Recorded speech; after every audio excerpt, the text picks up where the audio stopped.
The story begins with the hero being defeated by the Demon King, and humanity cornered, and gathered 1,000 barrier mages to counter the Demon King and his army.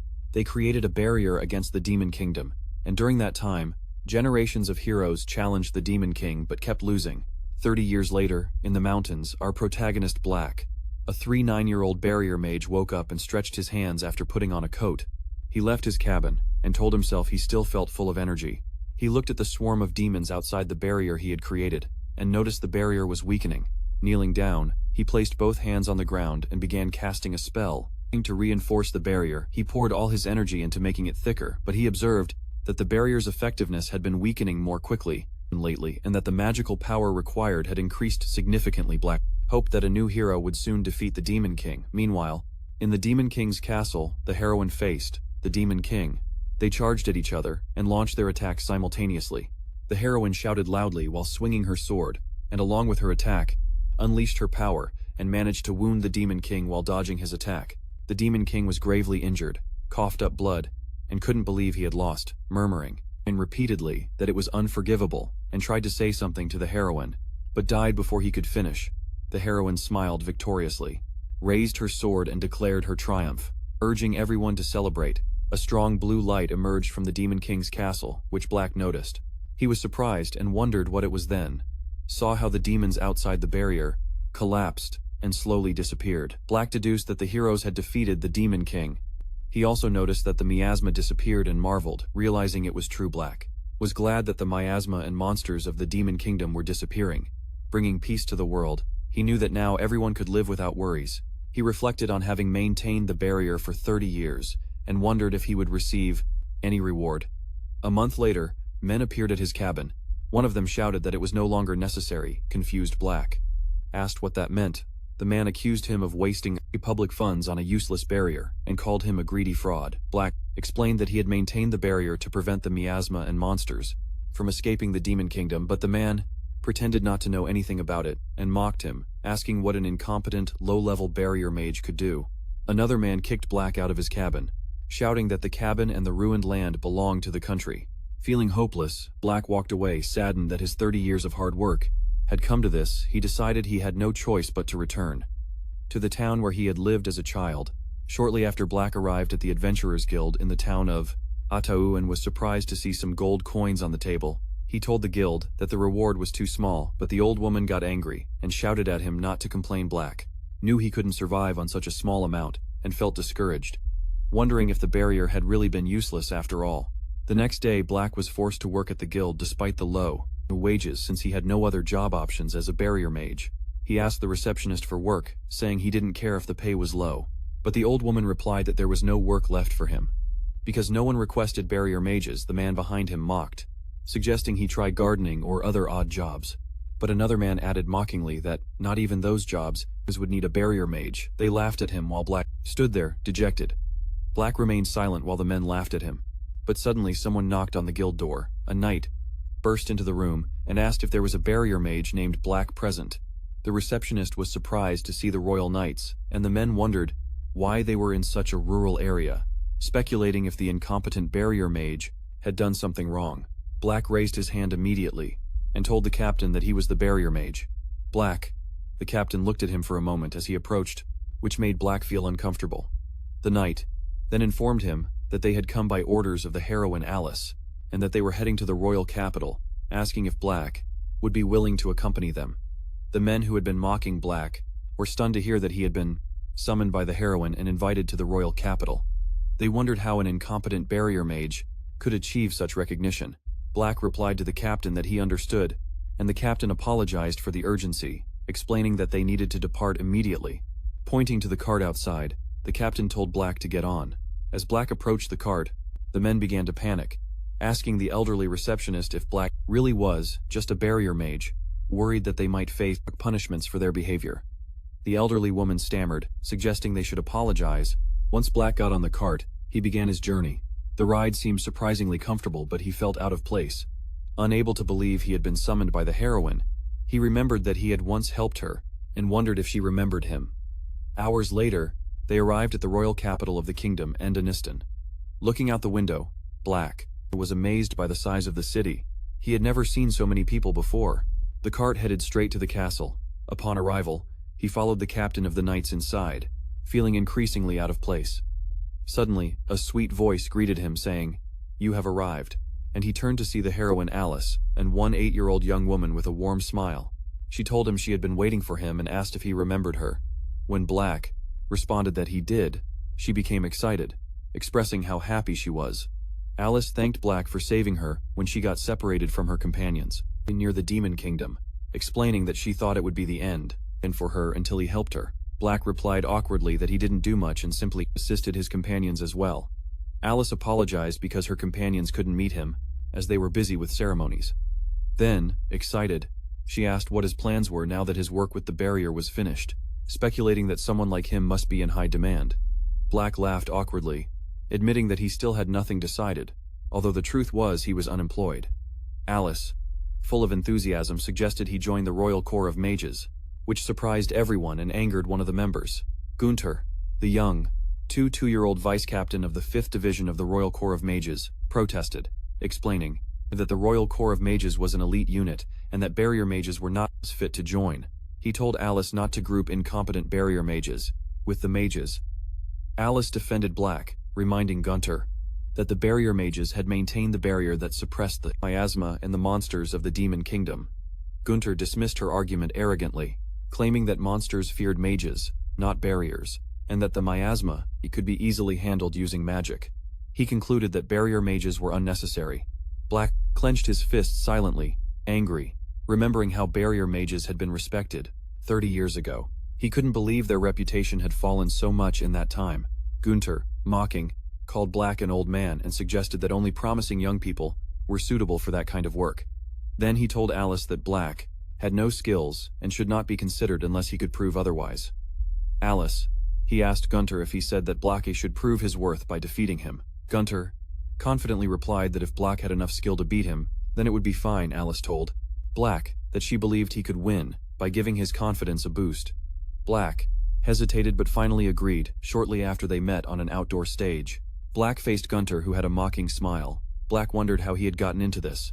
When he had only come because he was summoned, Gunther introduced himself as the vice-captain of the 5th Division of the Royal Mages and began gathering fire magic in his hand, warning Black not to complain if he died. Gunther then aimed and launched a fireball directly at Black. Gunther's attack caused a strong explosion and the mages assumed it was all over. Praising the power of their vice-captain, Gunther laughed arrogantly, saying that this was what happened when a simple barrier mage got cocky. However, his laughter was interrupted, which irritated him, and he demanded to know who was interrupting his moment of victory, only to hear a voice ask, "Has the exam already started?" Gunther and the others were surprised to see Black standing and uninjured. Gunther looked at him incredulously, wondering how it was possible, since he had cast the spell intending to reduce him to ashes. He couldn't understand what Black had done. Frustrated, Gunther cast another fire spell, declaring it had been too easy with him, and now he would get serious mocking and shouting for Black to just accept it, while unleashing a stronger fire magic attack. Black calmly raised a barrier, protecting himself once again. Gunther's attack exploded on impact, but he didn't stop launching a swarm of fireballs at Black, shouting for him to burn to ashes. The young mages watching were worried, thinking no one could survive such magic. However, Black, who effortlessly blocked the attacks with his barrier, found the magic too weak. He wondered if Gunther was still holding back, because the power didn't match after a burst of attacks. Gunther covered his nose from the smoke and triumphantly asked if Black had finally died. But when the smoke cleared, he was frozen, surprised to see that Black was still standing in the same spot without a scratch. Gunther shouted incredulously, demanding to know how Black was still alive. Black turned to face Gunther, who murmured to himself that it was impossible. Gunther mockingly ridiculed Black, calling him trash, who could only create barriers. He scoffed, saying defending was pointless if Black couldn't attack, urging him to try to counterattack if he was so frustrated. Black, confused for a moment, raised his hand and calmly said he would do exactly that. Gunther, equally confused, asked what he just said. Suddenly, a small but powerful barrier shot out from Black's hand, hitting Gunther's face. The force sent him rolling on the ground until he crashed into a wall. The mages exclaimed, surprised to see their vice-captain had been knocked down. Gunther got up, cursing, and demanded to know what Black had done, insisting that barrier mages couldn't attack. Black simply replied that he had moved the barrier and demonstrated the technique. Gunther shouted indignantly, claiming that barriers had to be static and moving them made no sense. Black awkwardly explained that after 30 years placing barriers, he had gotten used to it, joking if that counted as cheating.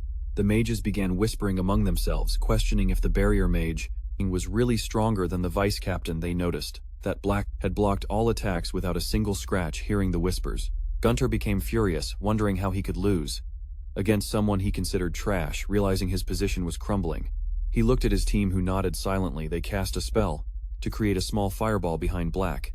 The fireball grew and tried to burn him from behind, but Black's shield activated automatically, protecting him. The crowd was stunned, but Alice smiled, knowing what was happening. Black, unaware of everything, turned around and asked if something had hit him, wondering if it had been a stone. Gunter, looking incredulous, realized that the barrier had activated by itself. "What the hell is this guy?" he muttered. Alice looked at Black with a spark of pride in her eyes, thinking that Black had shown his strength.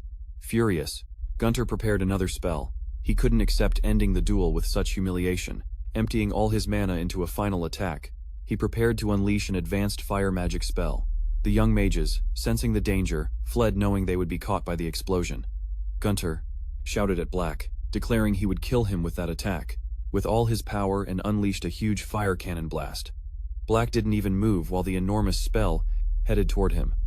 The mages behind him screamed in fear, but Alice remained calm. She knew that advanced magic could not be blocked by a common barrier, but she trusted Black, like that time when they were surrounded by demons, and he had killed the demons simply by moving his barriers. As she expected, Black effortlessly nullified the fire cannon blast, leaving Gunter stunned. Gunter fell to his knees, muttering repeatedly that it was impossible, that his most powerful magic had failed, and his mana was completely depleted. The crowd murmured in amazement, realizing that Black had won. Proudly, Alice announced that Black had proven himself and declared that the barrier mages squad had triumphed. She insisted that Black was qualified to join the Royal Mage Corps. Gunter tried to argue, shouting that Black was not the only barrier mage, and demanded to know what had happened to the others. The investigators arrived, reporting that most of the other barrier mages had died or abandoned their duties, embezzling funds in the process. They had gradually disappeared, leaving Black as the only barrier mage maintaining the vast barrier around the demon realm. Black understood, realizing why his mana to establish barriers kept increasing. Gunter, stunned, shouted at the investigator, questioning how Black could handle a barrier over an area larger than the entire kingdom by himself. He insisted further, asking the investigator if he was saying that Black maintained a barrier of that scale by himself. Alice smiled, realizing that Black had exceeded all expectations. Suddenly, a voice interrupted the commotion. A figure entered the scene, demanding to know what was happening. Gunter froze upon seeing who it was. It was Lancelot, the captain of the First Division. Everyone was amazed to see Lancelot, the most important captain of the First Division, since it was the first time they saw him up close. Lancelot ordered Gunter to explain what was going on. Before Gunter could respond, Alice appeared beside Lancelot and explained that she had recommended Black, the barrier mage, to join the Royal Mage Corps.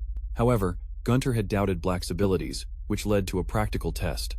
Lancelot asked Alice to confirm if that meant they had carried out a duel, and she responded affirmatively. Gunter looked at Black angrily, but Black remained calm. Lancelot turned to Gunter and commented that it seemed he had lost. Gunter, flustered, tried to excuse himself, claiming he had been lenient with Black and insisting it wouldn't have been appropriate to go all out against a simple barrier mage. Lancelot interrupted him firmly, saying he had already heard enough of his pathetic excuses. Gunter's frustration was evident, but he didn't dare reply for fear of Lancelot's authority. Lancelot approached Black and told him that regardless of someone's title, if he had the skills he could join, officially declared Black a member of the Royal Mage Corps. To Black's surprise, the other mages were equally astonished that Lancelot was allowing a barrier mage to enter the elite corps, but having witnessed how Black defeated the vice captain of the 5th Division, they had no objections. Black smiled incredulously, wondering if someone like him, who had spent 30 years maintaining barriers, could really belong to the kingdom's most important mage corps. Alice then stepped forward, smiling broadly, and congratulated him. She sweetly told him she had always believed in him. Black thanked her, saying it was all thanks to her. Alice dismissed the thanks, suggesting they go out to celebrate before they could leave. Lancelot appeared behind Alice and asked her sternly if she thought he had time for celebrations. Alice sighed in frustration while the mages held her back, and Lancelot reminded her they needed to get back to work. She resisted asking Black for help, but they dragged her away despite her protests. After that, Lancelot turned to Black and commented that Alice seemed to favor them. He asked what kind of relationship Black Had with her, Black calmly replied. They were just acquaintances. Lancelot felt uneasy, but warned him many people tried to get close to the heroine for hidden motives, warning Black not to be one of them. With that, Lancelot walked away while Gunther looked at him with pure hatred. A few days later, Black arrived at the Royal Mage Corps dormitory. He was surprised by the size and grandeur of the building. Upon entering, he looked nervously searching for his assigned room. As he walked, a group of young women noticed him and began whispering. Among themselves, they wondered why an older man was in the dormitory. Pointing out he didn't look like a senior officer, his worn clothes made them suspect he was a commoner. Feeling uncomfortable under their stares, Black quickly walked away, deciding to find his room as soon as possible. After a few minutes, he found room 206, the one assigned to him. He knocked and opened the door, apologizing as he entered. A young apprentice of the Royal Mage Corps named Esben, 16 years old, turned to look at him and bluntly asked his name. Black greeted Esben and introduced himself as his new roommate from that day on. Esben immediately asked why there was an old guy there after Black explained everything. Esben shouted incredulously, asking if Black was claiming he had been recommended by the heroine and had defeated Vice Captain Gunther to join the Royal Mage Corps. Esben then yelled at him not to lie, which made Black realize that from an objective point of view it did sound incredible. Esben began to tremble, which made Black worry, and ask if he was okay. Esben then shouted that his life in the Corps was over, because a lying old man was on the same team as him. Black, confused, asked what he meant by same team. Esben explained that roommates were assigned to the same team in the new training division. Black felt misunderstood and apologized for being an older man, but assured Esben he would do his best not to hold him back, feeling guilty. Esben stammered, saying it wasn't entirely Black's fault. Suddenly Esben stopped and noticed Black's hair, commenting that it was to a mess and would get in the way.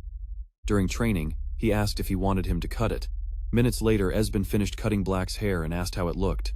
Black thanked him, saying he felt renewed. Suddenly, Esben realized it was almost time to start training. Hurriedly told Black to put on the uniform, to which Black quickly agreed. A moment later,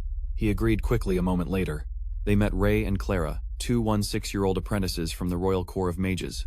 Daisy asked Esben who the old man was, and Clara mentioned that she had never seen him before. Esben responded that Black was apparently on their team, and Black greeted him. Tay was surprised and shouted, asking why an older man was on his team, and if it wasn't strange to have him as a new recruit.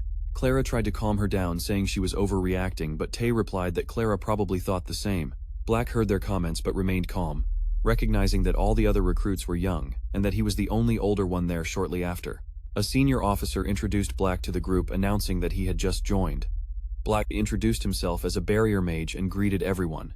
The other apprentices began whispering among themselves, speculating if he was the one who, according to rumors, had defeated Vice Captain Gunther. Most doubted the story, thinking it couldn't be true.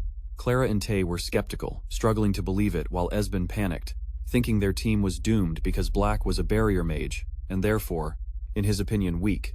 On one side, Gunther looked at Black, with hatred, silently swearing that Black would not get away with having embarrassed him. The senior officer addressed the group, explaining that they were the most recent recruits, and had not yet been assigned to their divisions. Their performance during training would determine their placements. Black realized this meant they were not officially recruited yet, and resolved to work hard to prove his results. Then the officer announced that for their first task they would carry out a survival exercise. The apprentices were instructed to hunt monsters in the Mecha Forest, with points assigned based on their performance. They had 2 weeks to complete the exercise. The announcement caused panic among the apprentices, since everyone knew the Mecha Forest was infamous for its miasma pools. The officer, apparently unconcerned, commented that it was just bad luck for them and ordered everyone to take their equipment and depart. Black gathered his gear, while Esben, terrified, kept murmuring that it was all lost already, knowing the Mecha Forest was no place for novices. Esben then turned to Black, begging him not to hold him back, to which Black calmly reassured him that he understood. The officer ordered everyone to board the dragon carriages by teams, as they would be transported to their respective starting points in the forest. Everyone boarded their carriages, unaware that Gunther was secretly planning to make Black's life miserable during the exercise. After hours of travel, they arrived at the forest. Esben was stunned with horror upon seeing the place and shouted, asking what kind of hell it was. Esben asked why they had started from the top of a mountain, far from the forest. Clara observed that it seemed there were no other teams nearby, which led Tay to ask if they had drawn the worst luck. Esben shouted desperately that it was all lost, and that they were completely lost. He added that he had dreamed of joining the Royal Mage Corps, but this was what he got instead. Daisy scolded Esben, calling him pathetic and reminding him that as team leader, he should at least say something like, "Follow me," or something encouraging. Esben shouted angrily at her to shut up, that he had only been named team leader out of nowhere. Black excused himself from their argument, causing Esben and Tay to turn to him irritated and ask what he wanted. Black calmly suggested they look at the map to know where they were. He added that he would like to know their exact location. Esben and Tay exchanged silent looks. Before Esben reluctantly opened the map, he pointed to their current position, and Clara commented that it was quite far from their objective, but that they could get there if they hurried. Dury, however, questioned if it was possible unless they ran the whole way. Black asked if they should leave immediately, and Esben reluctantly agreed, saying they had no other choice. Dury sighed, frustrated, but told the group to prepare for the journey. They began to descend from the mountaintop and continued walking for hours. Esben grunted that the luggage was too heavy, making it difficult to walk. Stace, visibly tired, stammered, asking if they still hadn't reached the Mecca forest. Clara looked at Black and noticed that unlike the others, the older man wasn't even sweating. Silently, she wondered if Black was used to traveling that way. Hours passed and it was already night when they finally arrived at the Mecca forest. Esben immediately noticed the intense miasma in the air, and Tace agreed, observing that a normal person without resistance would die instantly upon entering. Clara reassured them by saying that as mages, they should be fine with that level of miasma. Dace then asked Esben to confirm their objective, a level 2 elbow dragon. Esben agreed, and pointed out that the location of its nest was marked on the map. Black, curious, asked what the level system referred to, surprising Esben that he didn't know. Esben explained that monsters are classified into 10 strength levels, with level 1 being the weakest and level 10 the strongest. Black thanked him for the information, and Esben proudly replied it was nothing. However, before Esben could enjoy his explanation, Tace and Clara began walking ahead. Tace shouted for them to come back and reminded them they had to keep moving. Esben, alarmed, shouted not to leave him behind while running to catch up. An hour passed as they continued their walk through the forest. Suddenly a noise was heard in a nearby bush. The group turned to see goblins hiding inside. Esben recognized them as level 1 monsters. He quickly cast a fire spell and threw it at one of the goblins, assuming he could handle it alone. His attack hit one of the goblins, but the other two jumped at him simultaneously, causing him to panic. Before the goblins could reach him, a strong wave of magical power cut them to pieces. It was Taze who scolded Esben, reminding him never to let his guard down.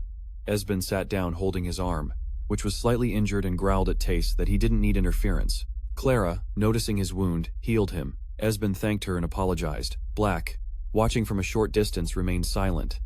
Esben turned to him frustrated, and asked why he hadn't helped earlier. Before Black could respond, Tace reminded Esben that he himself had insisted he could handle it alone. Esben shouted for him to be quiet, but reluctantly accepted and turned to Black to apologize shortly after. As they continued walking, a monster appeared over Esben ready to attack him. Black, noticing it, deliberately tripped, making it look like an accident. Esben, unaware of the monster, dodged without realizing the danger. Worried, he asked Black if he was okay, and Tace asked what he was doing. Black apologized, putting his hand on the ground, as if stabilizing himself, but was actually casting a spell. He told them he had found a path when he fell, and suggested they go that way, pointing to a clearer area. Esben agreed, noticing the clearer route, and the group headed in that direction. Dave called Clara, who replied she was coming. Without them knowing, Black silently eliminated monsters behind them using his magic. Clara briefly sensed the power and turned to look, but saw nothing unusual. A moment later, Black mentioned hearing the sound of water nearby and pointed ahead. When they reached near a lake, the group took the opportunity to rest. Noticing monsters lurking nearby, Black suggested they move again. While watching, a massive beast approached them and growled. Before trying to bite him, Black's barrier activated automatically, blocking the attack and sending the beast away hurt. Esben, startled by the noise, woke up and asked if Black had heard anything. Black calmly replied that he had not heard anything strange. Esben offered to take the guard shift, but Black reassured him, saying it was fine and that he would wake him up. If necessary, Esben thanked him and went back to sleep, unaware that Black's barrier was silently protecting the entire area. The next day, as they resumed their journey, Esben noticed the surprising lack of monster encounters and commented that it was unsettling. How well things were going despite the journey still being challenging. Clara watched Black out of the corner of her eye, thinking it was strange that they had only faced weak monsters so far. She remembered the rumors about how Black had defeated Vice Captain Gunter and wondered if somehow Black was influencing their situation. Daisy intervened, pointing out that the lack of strong monsters was a good thing. She commented that they were already exhausted from so much walking, and that encountering powerful monsters would be disastrous. She urged the group to hurry to the dragon's nest Kodo. Meanwhile, in the Enda Kingdom, Gunter smiled to himself, and convinced that Black and his team were practically already dead. He had ensured they were sent to the most dangerous location.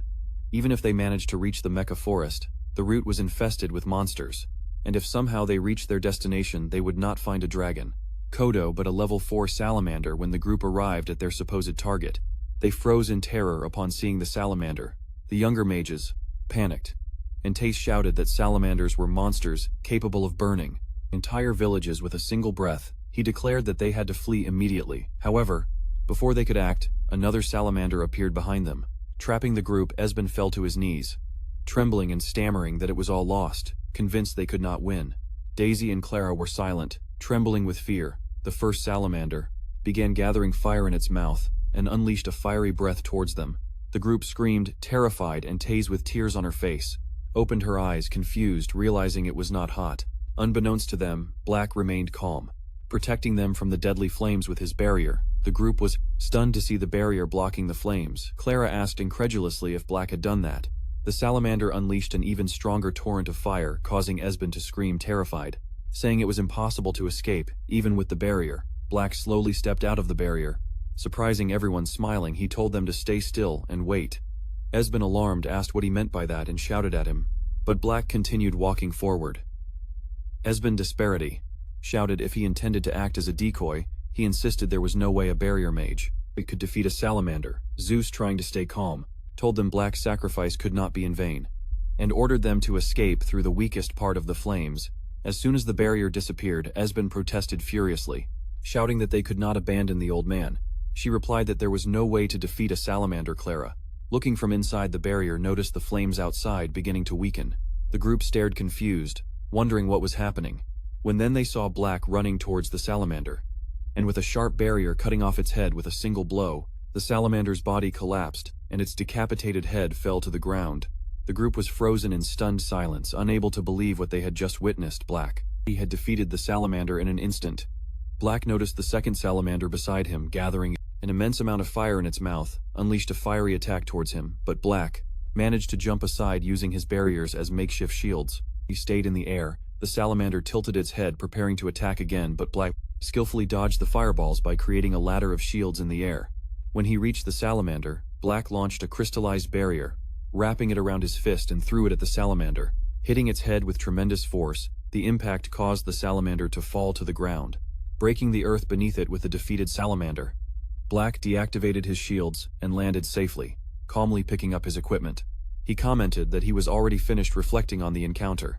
He remembered having fought many similar lizards in the dense forest near the Demon Kingdom, and speculated that these salamanders, although classified as level 4, were probably just weaker individuals. The young mages, still in shock, ran toward him, shouting in amazement, bombarding him with questions. How he was so strong? Was it a barrier technique? How could barriers traditionally used for defense be used to attack? Black, puzzled by their amazement, responded modestly, saying he did not consider himself strong. He explained that he occasionally hunted monsters while maintaining the barrier in the Demon Kingdom, which seemed to downplay his skill in their eyes. Clara, however, could not believe what she had seen. Black had not only used his barriers for defense or attack, but had also used them as a foothold to maneuver in the air. She began to wonder if barrier techniques were much more versatile and powerful than she had imagined. Silently, she concluded that Black might not be just an ordinary elder. Days later, on the dormitory stage, Gunter laughed to himself, confident that Black must be dead. He thought with satisfaction about how he had ensured Black's death by assigning him and his team treacherous mountain paths, hordes of monsters, and the salamander's nest. The senior officer arrived at the stage to greet the returning teams. When one of the teams returned, the officer congratulated him on his excellent work. Gunter, watching from the sidelines, mocked, believing it was impossible for Black's team to have survived. However, the senior officer announced that Team F had returned first. Gunter froze, unable to process what he had just heard. Gunter tried to calm down, reasoning that they must have retreated without completing the mission, and probably had not brought monster materials with them. The senior officer shouted, incredulous, which made Gunter smile, thinking his assumptions were correct. However, the officer exclaimed, surprised upon seeing a salamander fang among the materials the team had brought back. He declared it was a high-level result in the history of their training. Gunter began to sweat, unable to believe that a group of supposed deserters and a barrier mage had managed to defeat a salamander. The officer praised the team for their outstanding performance and announced that their success would significantly increase their scores. He encouraged them to keep working hard in the future. The team cheered, excited about their achievement. Then the officer turned to his fellow senior rank and asked if there was a salamander nest on the training route. The other officer, confused, replied that the preliminary survey had only identified low-level monsters in the area. Meanwhile, Esben proclaimed, proudly, that he couldn't believe they were at the top of the leaderboard. Hard reminded him that most of the credit belonged to Black, since he had defeated the salamander and safely guided them back. Clara agreed, observing that they wouldn't have made it without him. Esben approached Black and thanked him. Black responded modestly that it wasn't true, insisting that they had overcome the obstacles because everyone had worked hard. And that the only thing he did was give them a little help. Esben, visibly moved by Black's humility, smiled and told him that he would choose to believe him anyway. Esben added that Black was a good person, and Clara also thanked him. However, Black could not shake the feeling that they had been at a disadvantage compared to other teams, and suspected that their success might not have been entirely coincidental. While the group chatted and celebrated, Gunter stayed nearby, trembling with rage and looking at Black, with his mind full of thoughts of revenge, swearing he would not let it go. A few days later, the trainees gathered for another session. The instructor announced that today's training would take the form of a competition, and that the teams would be divided accordingly. Esben commented that the main training field seemed small, and Duru suggested moving to the second training field, which was less crowded. Clara agreed, and the group headed in that direction. Gunter watched them leave and smiled as a malicious plan began to form in his mind. At the second training field, Esben suggested testing Black's skills, but Black, jokingly, told him not to be so hard on him. Suddenly, Gunter appeared and ordered them to wait. Gunter added that since they were using the second training field, he would personally instruct them. Esben whispered to the re-asking why Vice Captain Gunter was participating in their training. The re-answered that she had heard he was helping due to the shortage of instructors. Gunter noticed their whispers and shouted at them, demanding to know what they were talking about before ordering them to gather immediately. The group reluctantly responded, "Yes, sir." Gunter then turned to Black and smiled disdainfully, telling him it was unnecessary and that he should just stay there and observe. Gunter addressed the trainees and began the instruction. Moments later, Teus was already on the ground, covered in wounds. Clara ran to his side and healed his wounds. Gunter mocked them, asking why they weren't taking the exercise seriously, and pointing out that if their opponent were a real monster, they would already be dead. Gunter shouted at them to get up, declaring that the instruction was not yet over. Black tried to approach the injured trainees, but Gunter shouted at him to stay still, reminding him he had been ordered not to move. Gunter mockingly explained that he was only instructing the trainees because they were weak. Black looked at him furiously, but Gunter just smiled, pleased to see the frustration on Black's face. That was exactly what he wanted, to make Black feel powerless. Gunter turned to the trainees, demanding they stop loafing around and get into position, gathering fire magic in his hands and pointing it at the group. "If you can't get into position," he shouted, "I will force you." Gunter launched a torrent of fire at the terrified trainees, who screamed in fear. Gunter's attack exploded, but he mockingly told Black that it seemed his companions had gotten into big trouble and that his hand had slipped because Black had insulted him. Gunter then faced Black and told him not to misunderstand, that he was only a guide and had not killed them. However, he admitted that maybe he had gotten a little carried away with the guidance, so they were probably a bit singed. Gunter proudly pointed to the new trainees, telling Black that the smoke was starting to clear and that he should observe the miserable state of his companions. But when the smoke disappeared, the trainees were safe thanks to a shield. This surprised Gunter, who asked why they were not hurt. Esben looked at his body, wondering if it was a barrier and if the old man had created it. Gunter looked at Black, wondering if he had done something, but noticed that Black had not moved. Meanwhile, the instructors noticed the situation between Gunter and Team F. They also saw that the trainees were quite battered and asked what had happened. Gunter explained that he was giving them guidance, but it seemed the trainees had reached their limit and that he was about to finish. However, Esben shouted that it was not guidance but harassment, and Clara angrily added that she was upset. Gunter had planned to end it that way. Black watched them, and Clara said firmly that she wanted to win with the power of all three apprentices, looked at Black confidently, and he felt it in response. They all told Gunter that they could still continue. urging him to continue with the guidance and promising they would not lose. The instructors were moved by their determination and encouraged them not to give up and not to lose against the vice-captain Gunter, annoyed but unable to back down. Without losing face, he accepted the apprentices, encouraged each other to work together and win. Gunter unleashed his fire magic, telling them there was no way they could defeat him. He attacked with a huge fire, but they didn't even flinch. Remaining unharmed, thanks to Black's shield, Esben mockingly told Gunter that his magic wouldn't work on them. Gunter was surprised to see a barrier around them and called them cowards. However, the apprentices simply aimed their magic at Gunter, while Esben mockingly asked him who was really being dishonest, calling Gunter a bastard. The apprentices then launched their combined attack at Gunter. Esben was excited that they had managed to hit, but Gunter looked at them angrily and called them bastards, threatening that they wouldn't get away with it. This surprised and terrified them. Black immediately jumped to protect the apprentices, glaring furiously at Gunter. Suddenly, one of the instructors shouted that it was enough and demanded to know what Gunter was doing. Gunter tried to explain that he was only providing guidance, but the instructor told him sternly to stop making excuses. Said he knew Gunter held a grudge against Black and had been harassing Team F. The instructor revealed that he had investigated everything and angrily announced that from that day forward, Gunter was relieved of his duties and should prepare for a demotion. Gunter was speechless, wondering why he had to suffer like that and blaming Black for everything. A moment later they were in the room when Esben commented that Gunter got what he deserved, which everyone agreed with. Zeus added that it felt very good to see and mentioned that even the starting point for the exercise seemed to have been part of Gunter's harassment. Esben called Gunter scum for holding a grudge against Black. Black apologized to them for causing trouble because of him, but Esben immediately told him it wasn't his fault. Teus agreed that they had been caught in the situation, which made Sven tell him not to say things like that. They all gathered around Black and asked him how he could be so strong. Teus told him he was using barriers in a way different from anything he had seen, and Clara said she was interested. He was about to answer when someone knocked on the door. A lady opened it and reported that, by order of Lady Ida, the Witch of Wisdom, they had come to escort him. Confused, he pointed to himself, but the lady grabbed him and dragged him out of the room, saying they had to leave immediately. Zeus asked if she meant Ida, the member of the hero group, while Clara wondered aloud who Black really was. A moment later they arrived at the Henria Kingdom, specifically at the Magical Research Institute. The Witch of Wisdom and director of the institute, Ida, a 13-year-old girl, greeted him and said it had been a long time since they had seen each other. He greeted her back, saying he was glad to see she was well.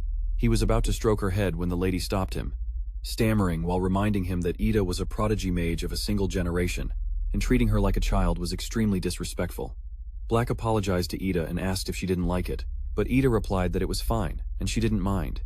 Ida quickly moved on to the main topic, explaining that the reason she had called him there was to ask for his power to capture monsters.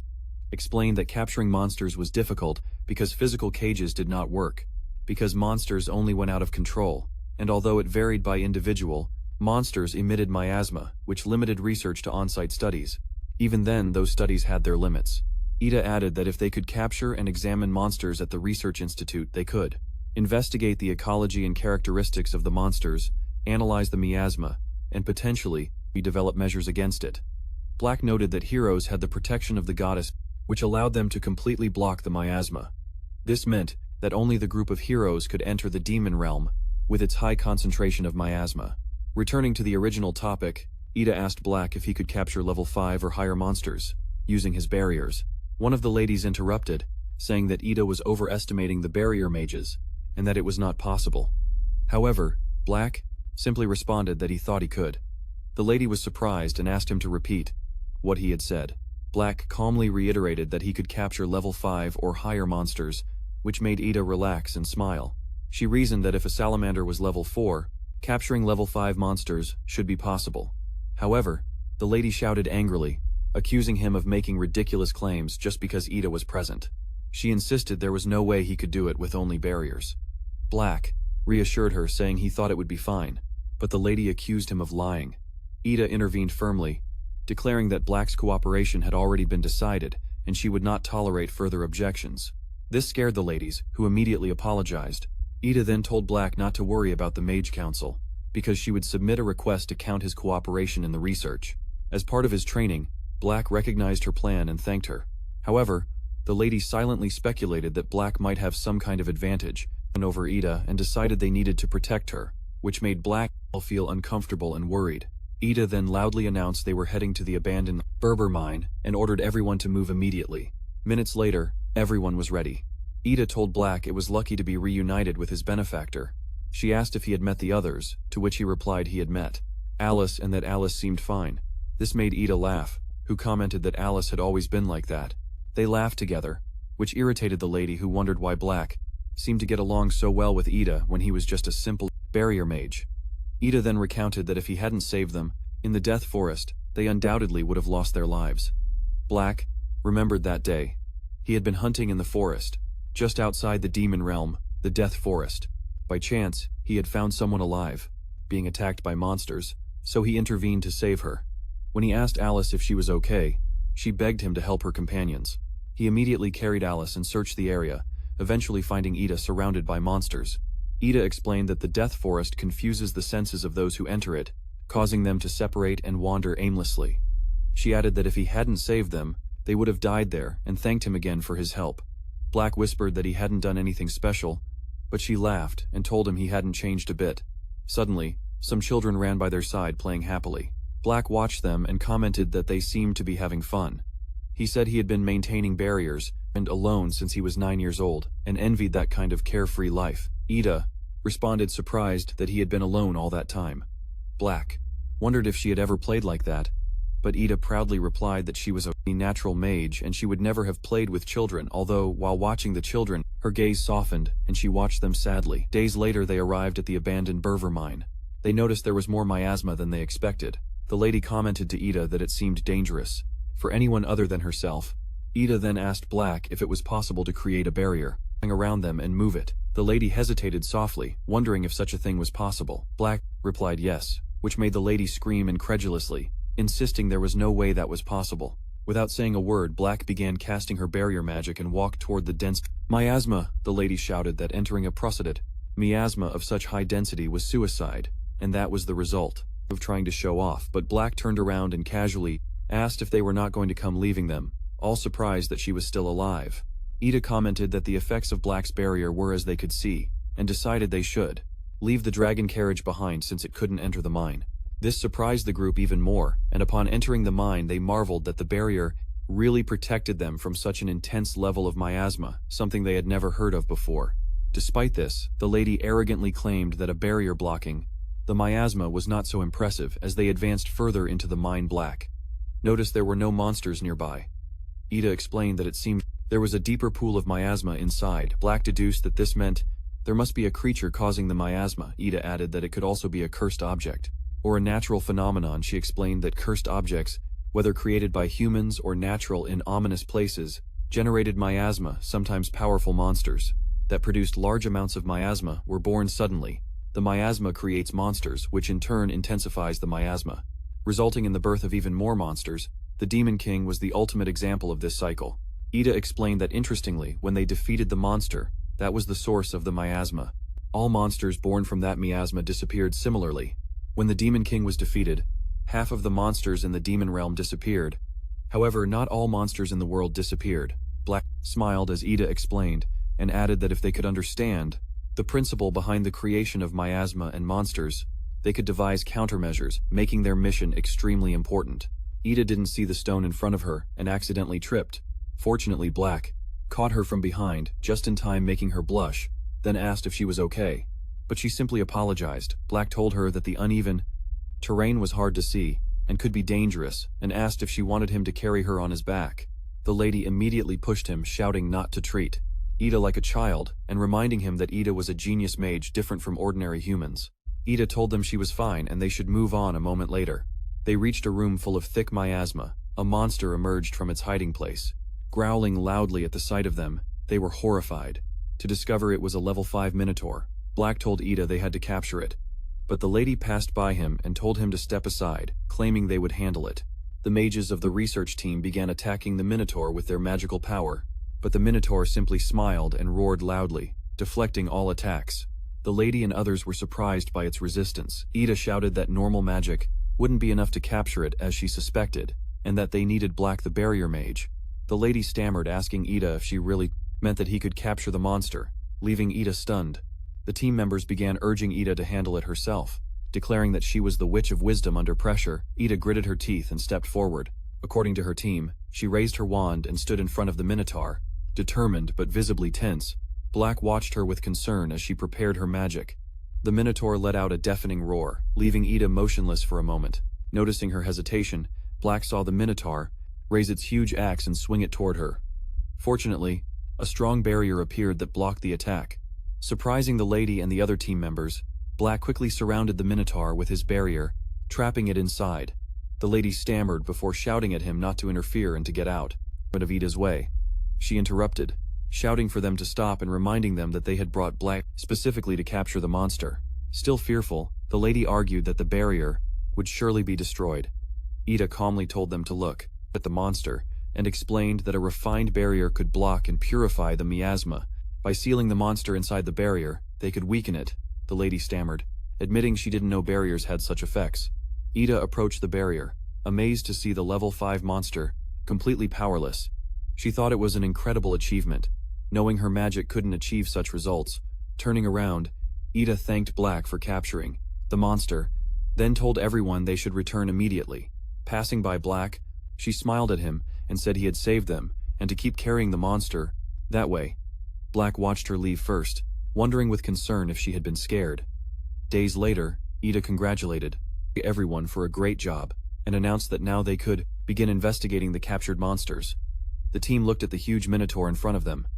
Ida struck the barrier containing the Minotaur, and commented that barriers were really convenient, since they could easily move such a large body.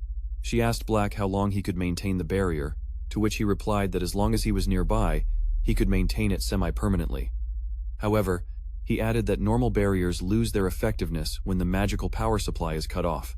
Ida noted this was a problem and asked if there was any way to solve it.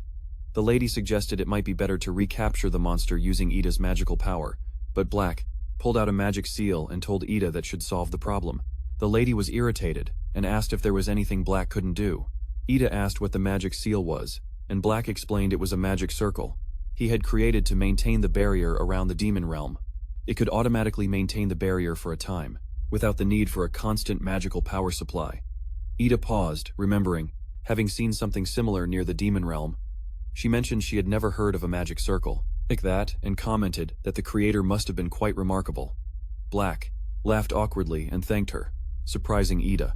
She asked if he had created it himself, to which he simply replied yes, then explained that he believed he was about 9 years old when he developed it. Black elaborated, saying that 30 years ago, when the demon realm's miasma was eroding the continent, barrier mages gathered to address the crisis. However, nothing was prepared for them, and at first, they had to maintain the barrier directly, which naturally meant they couldn't leave their posts. To solve this, he developed a magic circle that could store magical power. By injecting magical power, the barrier could be maintained for prolonged periods, allowing mages to rest and eat. He added that, with 100 people replenishing the magical power, they planned to create a barrier around the entire demon realm. However, in the end, it seemed he was the only one left to carry out the task. As a result, the process required a massive amount of magical power, which was extremely difficult. Everyone was surprised to hear her story upon noticing their reactions. Black asked if something was wrong. Ida told him excitedly that she had achieved something incredible, and asked why he didn't boast more about it. He replied that it really wasn't a big deal, then placed both hands on the magic circle and suggested they leave that story for now. Black began channeling magical power and asked Ida if they should activate the magic barrier circle, then cast a barrier around the Minotaur, telling him it should last a few hours just to be safe. Said he would stay close during the investigation. Ida smiled and told him that was very helpful. Ida announced to everyone that the investigation could begin now, and gave her teammates the task of analyzing the monsters in the miasma. Everyone agreed enthusiastically and quickly got to work. Moments later, the research team was busy while Black watched over the Minotaur. Later that night, everyone else had gone to rest, leaving only Black and Ida in the laboratory. The lady excused herself and Black noticed that everyone except Ida had gone home. Ida, still busy with her work, told him she had prepared a room for him in the research facilities and suggested he feel free to return there any time, reminding him he only needed to be present when a magic injection was necessary. Black asked about herself, to which she replied that she had to keep advancing the research as quickly as possible to protect the citizens who faced the threat. of monsters and the miasma. Black told her he would stay, which made Ida ask if he was being considerate. She added that if that was the case, it wasn't necessary. Black replied that he simply was worried the barrier might break, since it was the first time he had set up an injection-type barrier outside the demon realm. Ida, unfazed, told him to do whatever he wanted, to which Black responded he would. A week later, the team was still investigating the monster and the miasma. As always, at night everyone had gone to rest, leaving only Ida and Black in the laboratory. The lady excused herself to rest as well. Black told Ida he would step out for a moment, and she simply gestured that he could go. Then he approached the lady and asked if she had a moment. The lady asked what he wanted, and Black explained he didn't want to interfere with her policies, but was curious why everyone except Ida left early.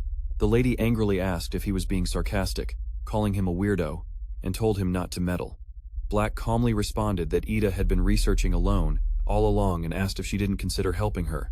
The lady grumbled, saying she didn't understand, and explained that Ida was a genius, so there was nothing ordinary people like them could do to help her.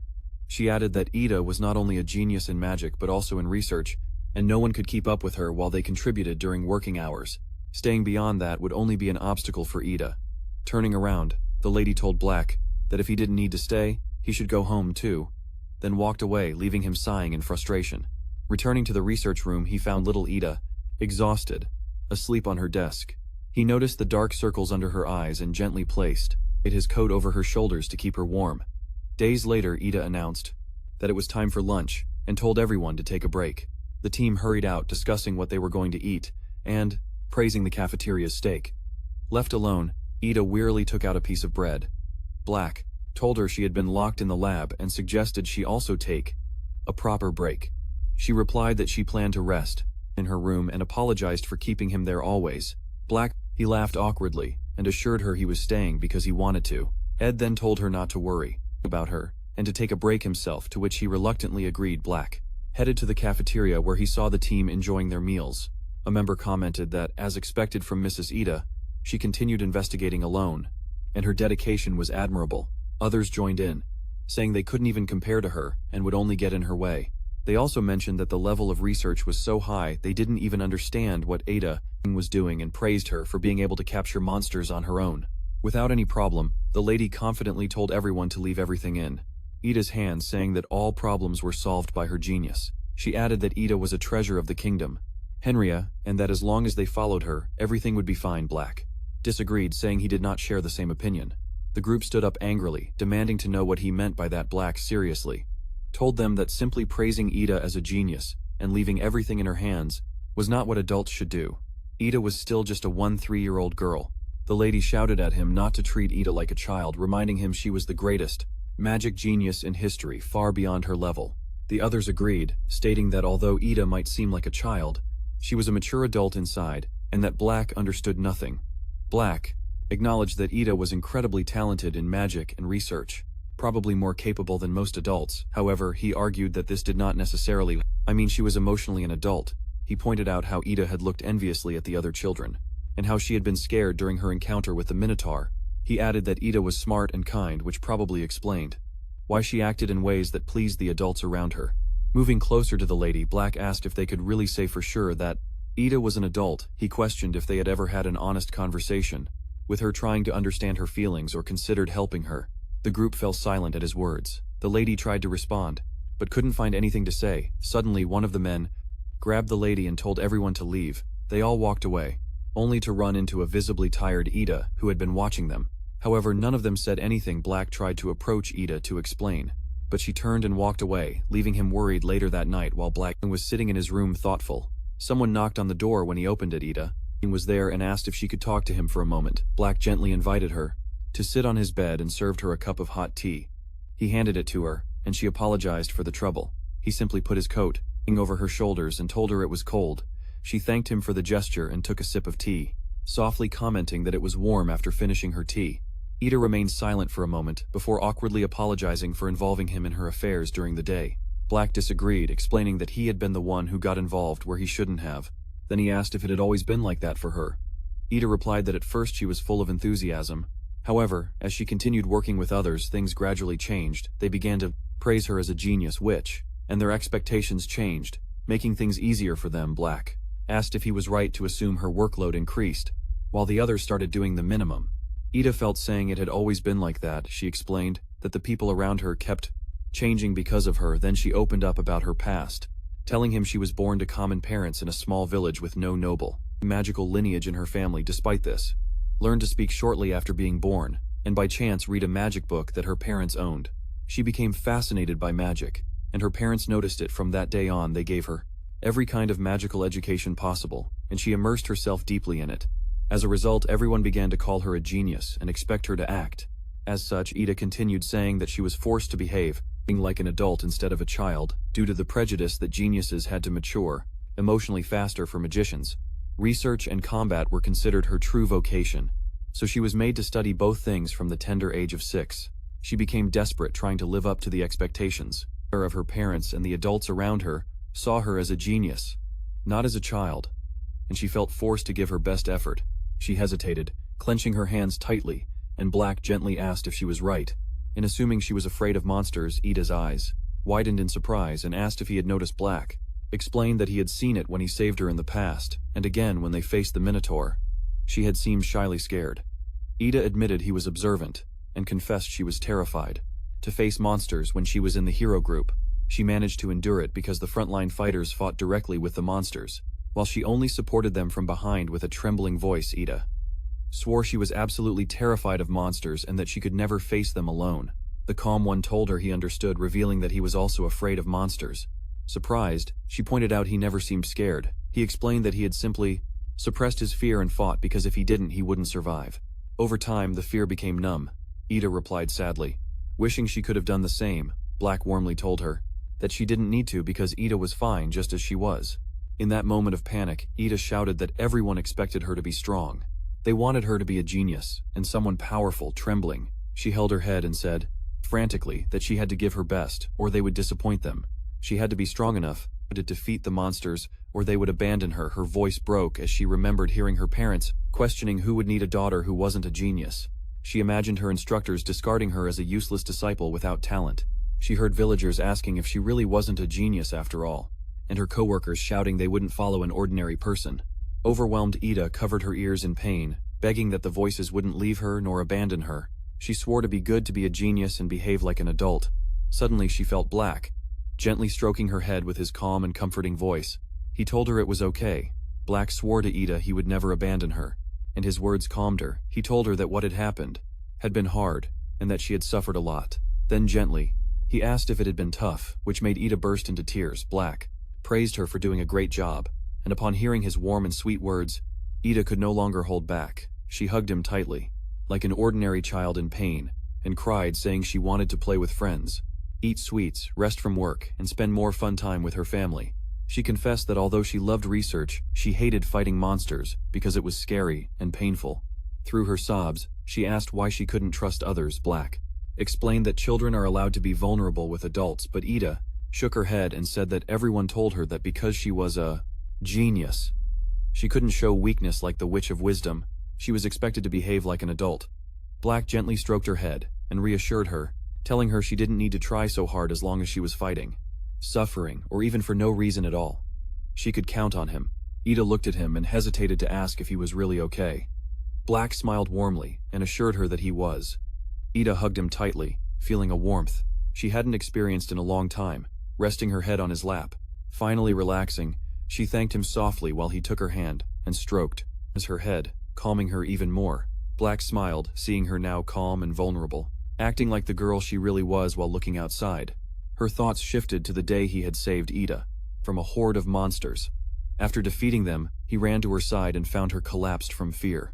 Later, while Ida and Alice rested, he prepared to leave and reinforce the barrier when he heard Ida crying in her sleep, her trembling hand stretched out as if searching for someone. At that moment, Black gave a hurt little girl who just wanted to be accepted his hand, and just like now, she calmed down and relaxed, feeling his touch even while sleeping. Ida begged him not to leave, and not to leave her alone. Black softly replied that he was right there, and that he wouldn't go anywhere. A few days later, Black was walking down the street in casual clothes while waiting. A girl approached him, her voice cheerful, asking if she had made him wait. Black smiled warmly, seeing Ida dressed like a girl, free from the burdens of her title and expectations. Several days before, Ida had encouraged her team, saying they should work hard together that day as well. They responded stammering seriously, and agreed to do their best. They began their tasks while Ida focused on hers, unaware of the uncomfortable glances toward her. Something Black noticed as always. That night, everyone left, leaving Ida alone in the research lab. The next day, the same routine repeated. Ida led the team as always, and the next day nothing changed. Everyone continued acting the same. On the fourth day, while Ida read a book, she realized she couldn't concentrate or understand anything. Frustrated, she closed the book and walked over to Black. Without warning, she hugged him tightly and shouted that she couldn't take it anymore, confessing she was exhausted and didn't want to do anything else. Black gently stroked her head and said it must have been hard. Comforted by his warmth, Ida happily asked him to stroke her more and give her a big hug, which he gladly did. Noticing her stress, Black wished he could do something for her. He asked if she had a day off the next day, and if there was something she would like to do. Ida replied yes, she wanted to go out with him. The next day they met at the street market. Ida asked if she had made him wait, but Black smiled and assured her he hadn't waited at all, then asked if they should start walking as they strolled through the bustling market. Both were surprised by the variety of stalls and the lively crowd. Black asked if it was her first time visiting the market street. Ida admitted it was. She explained that since arriving at the royal capital, she hadn't gone out much and had never played in the city before. Black smiled and told her it was wonderful, leaving her confused. Taking her hand, he gently pulled her, saying exploring something for the first time was always more fun. Ida's enthusiasm grew, and she completely agreed. Together they explored the market, trying sweets and enjoying the experience. At one point, Ida noticed a group of children chasing and playing. Black encouraged her to join them, and seeing her play happily like a normal child made him smile. As night fell, the market stalls began to close, and it was time for Ida to say goodbye to her new friends. She smiled warmly at Black and thanked him for the day. Back at the Magical Research Institute, Ida stopped to admire some sparkling jewels at a nearby stall. Black noticed her gaze and asked if she had found something she liked, which made Ida blush and hesitate for a moment. But she started looking at the jewels. Black took a necklace with a shiny blue pendant that she had been looking at and told the seller she would buy it. Ida panicked, insisting she would pay for it herself, but Black smiled and told her it was a gift. Surprised, Ida watched as he paid for the necklace. The seller handed it to Ida, and she proudly lifted the necklace, thanking Black. With a big smile, she hugged the gift adorably, making the seller laugh and comment that Black was a kind father with an adorable daughter. Both Black and Ida froze surprised before laughing together, without correcting the misunderstanding. They returned to the institute, both in good spirits a week later. The team gathered in the research lab. Ida shyly apologized to everyone, admitting she hadn't been able to find a way to counteract the miasma. However, she shared that she had come to understand the usefulness of barrier techniques, especially to completely block and purify the miasma. She announced her plan to gather more barrier mages and advance her research. En barriers addressing Black, she asked if he would cooperate with them again. He smiled and replied with a confident yes. Before the conversation could continue, the lady interrupted. Surprising both Ida and Black, the whole team suddenly bowed, deeply and sincerely apologized in unison. The lady confessed that due to her inferiority complex, they had completely relied on Ida delegating all responsibility to her because she was a genius. Worse yet, they had neglected their efforts and become complacent. She also admitted that out of jealousy, they had behaved disrespectfully towards Black, belittling the barrier mages. To protect their own pride, they bowed again, apologizing to both Ida and Black. Ida assured them it was no problem and she didn't mind. Black agreed, saying he felt the same as Ida.